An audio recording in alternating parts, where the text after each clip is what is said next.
আসসালামু আলাইকুম রহমতুল্লাহি ওয়া বারাকাতুহু। ইরান আর ইসরায়েলের যুদ্ধ বর্তমানে ভয়াবহ আকার ধারণ করেছে। এর প্রভাব সারা বিশ্বে পড়তে শুরু করেছে। কিভাবে শুরু করেছে দেখেন, বিভিন্ন দেশের সাথে বিভিন্ন দেশের বাণিজ্যিক সম্পর্ক আছে।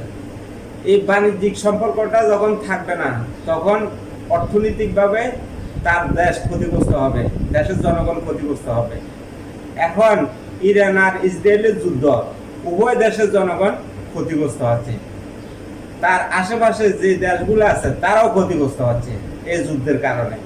এই যুদ্ধের প্রভাব প্রবাসীদের মাঝেও পড়তে শুরু করেছে, কারণ প্রবাসীরা যদি কাজ না করে তাদের ইনকাম হবে না। ইনকাম না হলে তারা চলা অনেক সংকটাপূর্ণ হয়ে যাবে, তাদের ফ্যামিলি চলা অনেক সংকটাপূর্ণ হয়ে যাবে। তাদের মধ্যে এই যুদ্ধের প্রভাব পড়ার সম্ভাবনা বেশি। দেখেন, যুদ্ধ যখন লাগে তখন একটা দেশে কার ক্ষতিগ্রস্ত হয় না, তার আশেপাশে যে দেশগুলো থাকে ওই দেশগুলো ক্ষতিগ্রস্ত হয় অর্থনৈতিক বাণিজ্যিকভাবে।